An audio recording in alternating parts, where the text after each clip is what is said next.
Hare Krishna,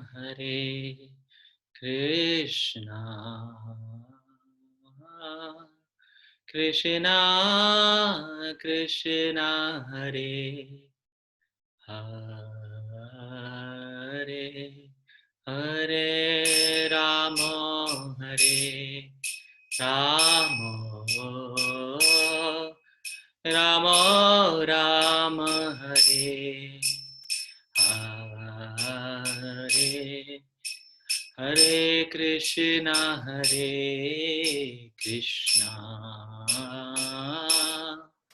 Krishna Krishna, Hare Hare, Hare Rama, Hare Rama, Rama Rama, Hare Hare, Hare Krishna, Krishna Krishna, Hare Hare, Hare Rama, Hare Rama, Rama Rama, Hare Hare, Hare Krishna, Hare Krishna, Krishna Krishna, Hare Hare, Hare Rama, Hare Rama, Rama Rama, Hare Hare. Srila Prabhupada ki jai. So I welcome all of you again. Very warm welcome to all of you to the next session of our Art of Chanting. That 2 sessions we have already discussed. Next session we'll be discussing. Let me share first.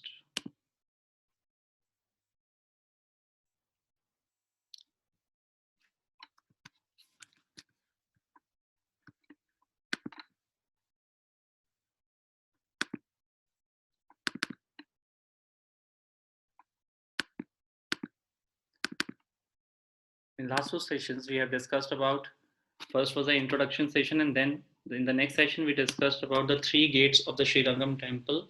Similarly, we also have these 3 gates, the body, mind and heart, that we are going to discuss a little further. We discussed in the second session about the body, the first gate. Now we have crossed the first gate by exercising breathing exercises, various postures. 3 parts we discussed: posture, pronunciation and listening. So next step is to step towards the next gate. As we know that the first gate we discussed body, second is mind, and third is heart. So it depends. It tells us the stages of chanting. The first gate represents the oral chanting that we do with our tongue, the flapping of our tongue within our mouth. The second is by mind, the mental chanting. The third is by heart. As we already discussed, the heart has a latch from inside. The gate is latched from inside. So really, we have to knock onto that door. That we'll discuss in the next session. So today we are going to focus on the second gate, that is the mind, the mental chanting. Now, last time also I discussed that why it is important to know all these things, the alignment of the body, alignment of the mind and the heart. Why? Because we are invoking Krishna into our heart. We are invoking Krishna into our consciousness. So to invite some guest into our heart, it should be totally aligned, as we discussed last time. Also, one point I want to make it, why we all need to learn this.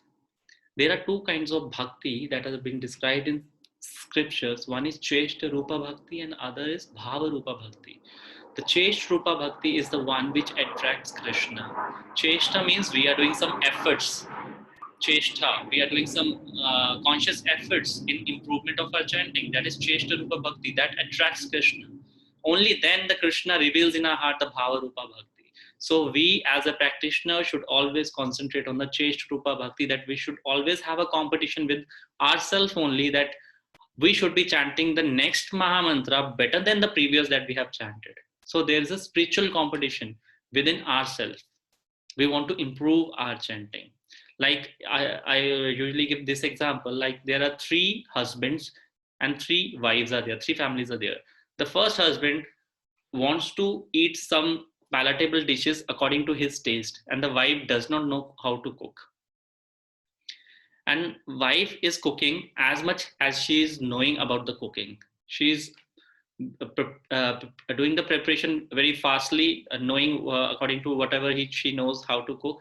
She just cook and put in front of her husband.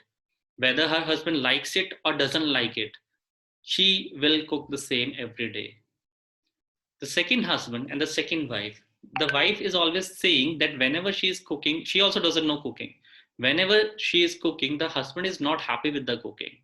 So what she does, she tries to take some information from the cooking books and also from YouTube or some other channels or some from the friends to know all the recipes, and tries to make and improve her cooking day by day, and puts in front of her husband, and seeing that husband is gradually smiling day by day with her cooking. The third husband and the third wife, the third wife is totally expert in cooking. She just know how to cook, how much masala, how much salt, and how much spices to be added. She all knows everything. So she cooks the food very nicely and puts in front of her husband, and husband is also happy. But she is not trying to improve even her expert cooking. She thinks that I am the expert one. I do not need any expert advices from YouTube or from the cooking books. So I will cook as according to my recipes. So out of the three husbands, what would you think that which husband would be the happiest one with her wife? The answer is the second husband, because the first wife is not at all doing any efforts to improve her cooking. The third wife is also not doing any effort to improve her cooking. Only the second wife, which is doing day by day, daily, she's doing some efforts to improve her cooking by putting some different dishes in front of her husband, so that her husband smiles gradually day by day, and that husband will be most attracted to his wife. So similarly, when we are chanting, we should also perform the Cheshta Rupa Bhakti. We should always try to improve our chanting day by day, and gradually we should offer our chanting to Krishna, that Krishna, I am trying, see, you can see I'm trying daily, by listening about chanting, by reading about chanting, by reading scriptures, by coming in association with the devotees, by practicing, I'm doing an effort. So Krishna is happy with your efforts. Krishna is not happy with the results, that best of the cooking you have performed, best of the chanting you have done, but Krishna is happy with your chanting, with your effort of chanting. So we should offer our effort to Krishna, and Krishna will be happy. So today we are going to discuss about the mind, the mental chanting.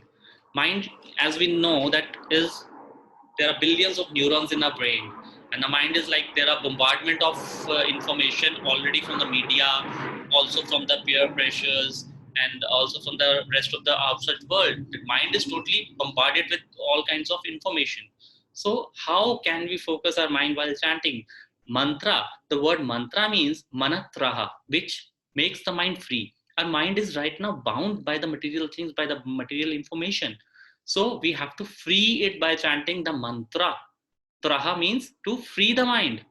So when we chant mantra, the Maha Mantra, so this helps the mind to get free, to get help the mind to get entangled from the material information, and just focus onto the Hare Krishna Maha Mantra syllables in the that has come from Golok Vrindavan. So we should always try from our mind to focus on the 16 syllables Golokoira Premadhana Hari Nama Sankirtan, that is not of this material world. As we discussed, there are only two spiritual sparks. One is the living entity and the other is the holy name. So we should try to meet these two spiritual sparks. That is what the whole purpose of our human life is. So this is little scientific information about our mind, that there's a fact that there are average of 70,000 thoughts per day we get in our mind. Our mind is just flickering from one thought to another, another to another, another to another. And what is happening? We are not able to focus. Even in our material life also, when we're in office or studying something, we just at one point we want to do something else, and the other point we want to do something else. We want to watch TV, we want to study, when we sit for study we want to go for playing. So these things are happening because this is the nature of the mind is like a monkey mind. My monkey never sits on one branch. It keeps on flickering, jumping from one branch to another. Similarly, our mind keeps jumping from one thought to another. And there are two kinds of mind, the conscious mind and the subconscious mind. Only the conscious mind is 10%. Rest of the mind is subconscious. 90% is like a tip of the iceberg that we see.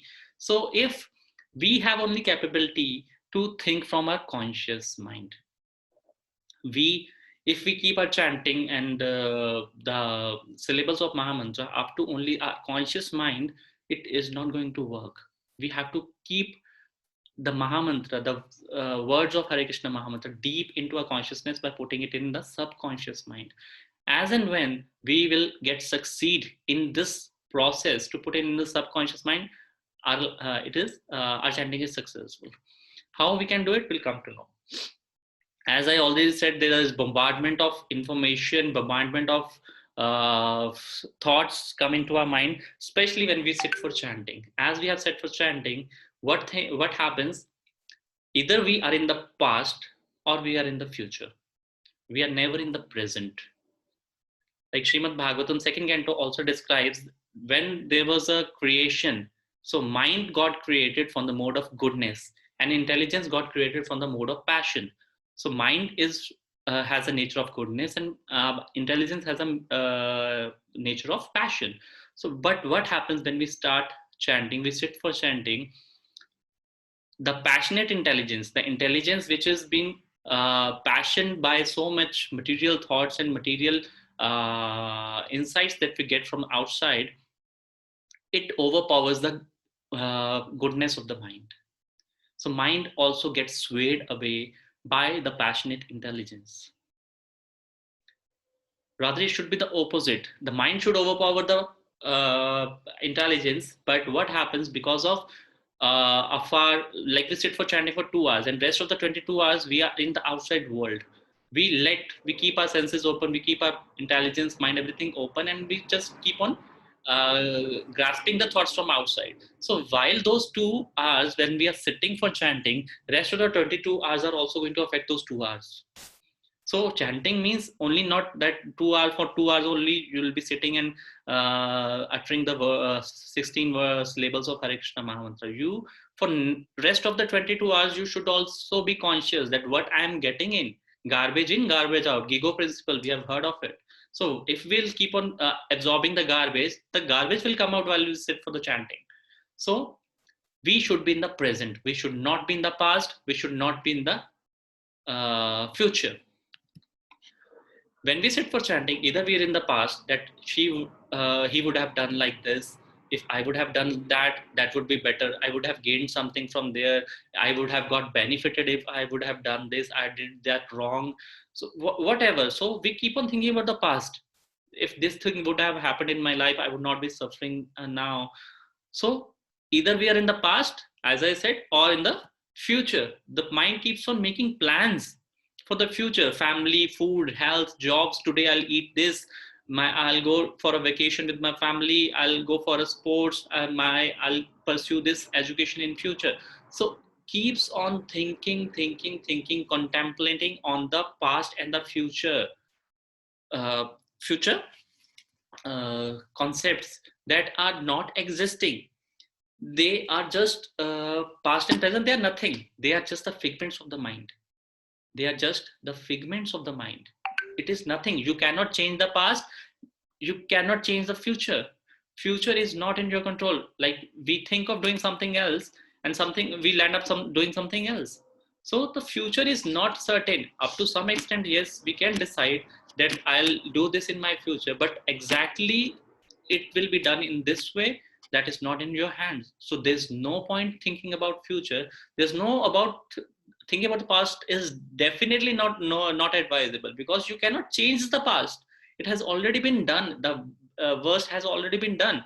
If your car has been hit on the road, it has already been hit. We just have to be in the present. We should think about how to correct it. So we should be in the present. We have the authority on the present. We do not have any authority on the future and past. But what happens when we sit for chanting? We give the past and the future the whole authority to spoil our past present. We give the whole authority to past and future to spoil our whole present. That we have sat for chanting for 2 hours, we have a divine communication with Krishna, with Supreme Lord, that is totally spoiled. So what happens? You can see that person is on phone, reading, drinking, eating, seeing the watch again and again. If we go to a person and we want to put some of our thoughts, like if we think that he's my boss and I want to ask from him about my leave from office, so will he be able to listen to me nicely? No, because he's so busy. He's had so much of work to do. He has so much of thoughts in his mind. So he will not at all consider my plea or my request. Similarly, if we keep ourselves, our mind is bombarded with so many things, and we invite Krishna by oral chanting, what we are doing? We are inviting Krishna, we are invoking Krishna into our heart. But what happens? One side we are inviting Krishna, and other side we are just busy with so many of the thoughts of the present, of past and future. So what happens? Krishna is waiting for us to reciprocate. That when that person will stop the bombardment of the past and future, of his material life, of his personal life, and when can I really enter his heart? Krishna is waiting. So we should not always think about the past and future, and we should be in the present and utilize the present to the utmost. Present is in our hands. We should utilize it. We should enjoy those 2 hours of communication, divine communication with Krishna. So there's one example when when Dronacharya was teaching all the Pandavas and Kauravas the archery. So he showed them a bird sitting on the tree. As you can see, a bird is there on the tree, and told them to shoot an arrow. He asked one by one all the Kauravas and Pandavas, what you can see. Everybody replied, we can see the sky, we can see the branches of the tree, we can see the leaves, we can see the bird, we can see other birds. So Dronacharya was not happy with anyone's of answers. But when Arjuna came and he held the arrow, and he has been asked by Dronacharya what you can see, he said, I can only see the eye of the bird, because he was so much focused. So similarly in our chanting, until and unless we are not focused that what do we really want, what is our goal, till then we are just haphazardly placing our mind, haphazardly placing our thoughts. The chanting will not be a fruitful chanting. In our material life also, forget about the spiritual life. In our material life also, if we want to get something, we want to attain some goal, we are focused. We are totally focused. A lady in cooking is totally focused about how to cook, how much the salt to be added, how much heat to be given to the particular vegetable. So in studies we are focused how many hours we should study. In office we are focused that this work to be done, this is a deadline. So we are very focused in our material life. But why we are not focused during our spiritual life? Because we are not serious. We take it like it is an option into our life. It is not an option, it is a necessity. As I said, only purpose of this human form of life is to meet the holy name and the living spark, living entity within us. So focus is really important. Until unless we are not focused, chanting cannot be fruitful. So there's a very beautiful example in Chandrodaya Upanishad. It has been given about a falcon bird. Falcon bird you would have seen in movies or somewhere, that he has been trained to sit exactly on the palm or the elbow of the person. You can see he comes, the hero does like this, and the falcon bird sits over here. So what is making that falcon bird to come over here? Because that falcon bird is being trained like this. His foot is been bound with a rope or a thread, and that thread is bound with the elbow of the of the trainer. So that falcon bird initially tries to fly away. He just flutters and flutters, gives all kinds of bombardment, and he's totally haywire, he's totally disarrayed. And after some time, he thinks that it is all going to be in vain, and he comes and sits over the elbow where the thread is being tied on. So this is how the falcon bird is trained. So this is the same process we should do with the mind. The mind should be totally bound with the holy name. Until and unless we will not bind mind to the holy name, it will keep on fluttering and try to go haywire. Is going to go disarrayed totally. So similarly, as the falcon bird has been trained, we should try to practice our minds to be absorbed, to be attached to the holy name as much as we can. So the easiest way, Maharaj says in his book, that as we make a tea, what we do, the tea is separate, the milk is separate, the sugar is separate. So when we add on the tea into the tea leaves into the milk, boil it, and we add sugar into it, then we mix it with a spoon. So now it is a complete mixture of sugar, tea leaves, and the milk. You cannot separate it. It is inseparable. So until and unless we fill our mind with the holy name, we mix the mind with the holy name, we weld the mind with the holy name, then till then it is not possible to control the mind. So Maharaj says in his book that let mind be into the mantra and mantra be into your mind. We should practice. The mind should first be placed into the midst of the mantra, and then the mantra should be placed into the midst of the mind. What does it mean? We have to mix them. We have to weld it together. We have to make a circuit. Like there is a neurocircuit. In the scientific language, it is called neurocircuit. The neurons of the brain, of the mind, keeps on rotating onto the same pattern. There's already a fixed pattern. Like we get up early in the morning, we have a fixed pattern of getting up. We have a fixed pattern of going to office. We have a fixed pattern of taking a bus or a cab to the office and driving down to our office. We have a fixed pattern of doing our work. We have a fixed pattern of our lunch, coming back home, sleeping, playing.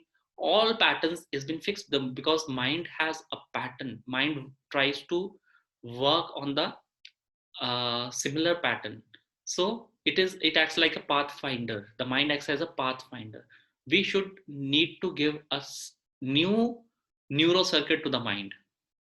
Like I just tell you with a crude example, like this is already one kind of circuit. The circuit has been created. Can see the circuit has been created. We have to break this circuit. The pattern already there in the mind.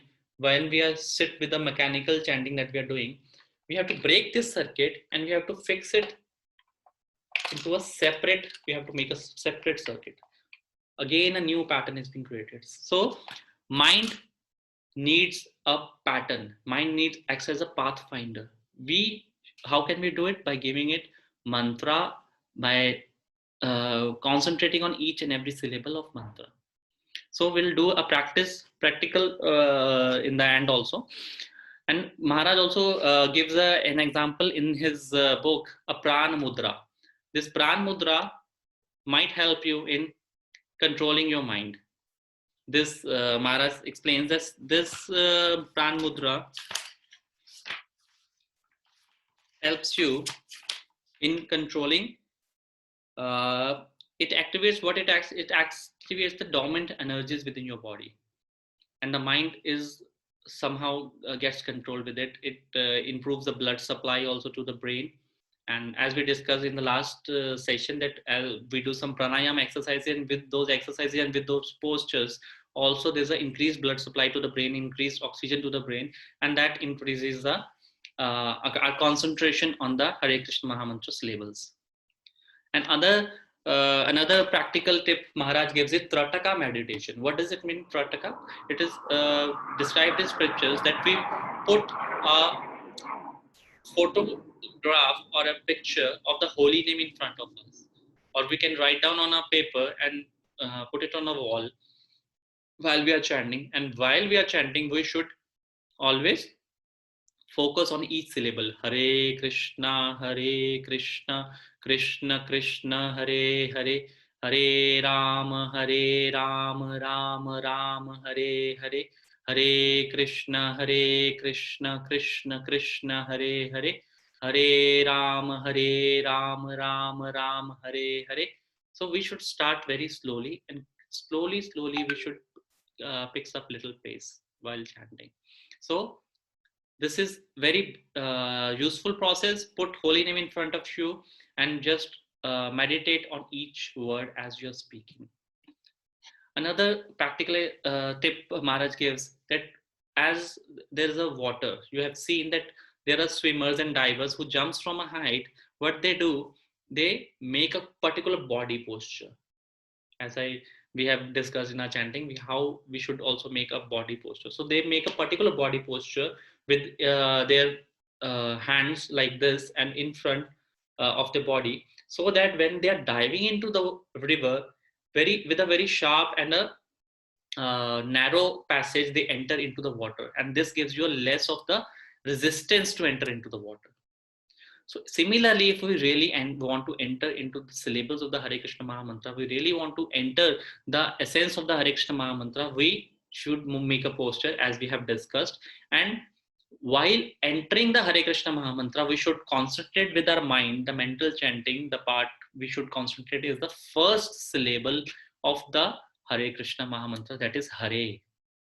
So if we concentrate on the first syllable, it will ease our entrance into the holy name. It will give us least resistance, and the mind will have a neuro circuit build up, and that keeps on going on. But finally, we have to do it with a practice, with flowery language and other information. We are not going to get the real benefits. So Maharaj tells this book is not about the information; it is about the transformation. So transformation only happens when we practice it. So we have to really practice it. We'll just practice this by entering Hare with a deep meaning. Hare Krishna, Krishna Krishna, Hare Hare, Hare Rama, Rama Rama, Hare Hare, Hare Krishna, Krishna Krishna, Hare Hare, Hare Rama, Rama Rama, Hare Hare, Hare Krishna, Krishna Krishna, Hare Hare, Hare Rama, Rama Rama, Hare Hare. So we should concentrate on the first Hare. Hare Krishna, Krishna Krishna, Hare Hare, Hare Rama, Rama Rama, Hare Hare, Hare Krishna, Krishna Krishna, Hare Hare, Hare Rama, Rama Rama, Hare Hare, Hare Krishna, Krishna Krishna, Hare Hare, Hare Rama, Rama Rama, Hare Hare, Hare Krishna, Krishna Krishna, Hare Hare, Hare Rama, Rama Rama, Hare Hare, Hare Krishna, Krishna Krishna, Hare Hare, Hare Rama, Rama Rama, Hare Hare, Hare Krishna, Krishna Krishna, Hare Hare, Hare Rama, Rama Rama, Hare Hare, Hare Krishna, Krishna Krishna, Hare Hare, Hare Rama, Rama Rama, Hare Hare, Hare Krishna, Krishna Krishna, Hare Hare, Hare Rama, Rama Rama, Hare Hare. Now slowly we can increase our pace and we can try to enter the holy name by concentrating and meditating on the each and every syllable of Hare Krishna mantra. Hare Krishna, Krishna Krishna, Hare Hare, Hare Rama, Rama Rama, Hare Hare, Hare Krishna, Krishna Krishna, Hare Hare, Hare Rama, Rama Rama, Hare Hare, Hare Krishna, Krishna Krishna, Hare Hare, Hare Rama, Rama Rama, Hare Hare, Hare Krishna, Krishna Krishna, Hare Hare, Hare Rama, Rama Rama, Hare Hare, Hare Krishna, Krishna Krishna, Hare Hare, Hare Rama, Rama Rama, Hare Hare. So like this, you can practice at your home. Normally it takes 7 to 7.5 minutes for one Hare Krishna Mahamantra to get completed. But Maharaj speaks in his book like the pulse of every individual is different. So some person may take it 8 minutes, 9 minutes also. But on the contrary, if you are taking 3 minutes or 4 minutes to finish one Mahamantra, it means that you are skipping some of the words. Or if you are taking 20 minutes for one Hare Krishna Mahamantra to get completed, it means you have slept through the while chanting. So just concentrate, try to concentrate and bring your mind again back and back, as that falcon bird example. The falcon bird is fluttering and coming back, fluttering, coming back. Similarly, the mind is like fluttering. Do not try to battle with the mind. Maharaj described, do not try to battle with the mind, because battling with mind will take away all your energy and your attention will just go haywire. You will not be attending to the attention will, your attention span will go. So do not try to battle with your mind. Just uh, as in a procession you would have seen, like in a 26th January parade or in 15 August parade, there's a procession. Multiple processions are coming and going, coming and going, coming and going. So what the Prime Minister is doing is just saluting to each and every one, but he is not being swayed away by one beautiful procession. Like if there's a beautiful procession, he keeps on swaying and keeps on saying it others. He'll not be able to concentrate on the other procession. He's just standing in attention and just saluting each and every procession. Similarly, when we are chanting, the mind will give us a procession of thoughts from past to present to future. Let it come and go. Let it come and go. So with practice, these processions will start coming. So we should just concentrate on our present. We should be attentive while chanting each and every syllable of Hare Krishna Mahamantra. Thank you so much for listening, for a patient hearing. We'll come again for the next session on the third gate, that is the heart. Hare Krishna. Thank you.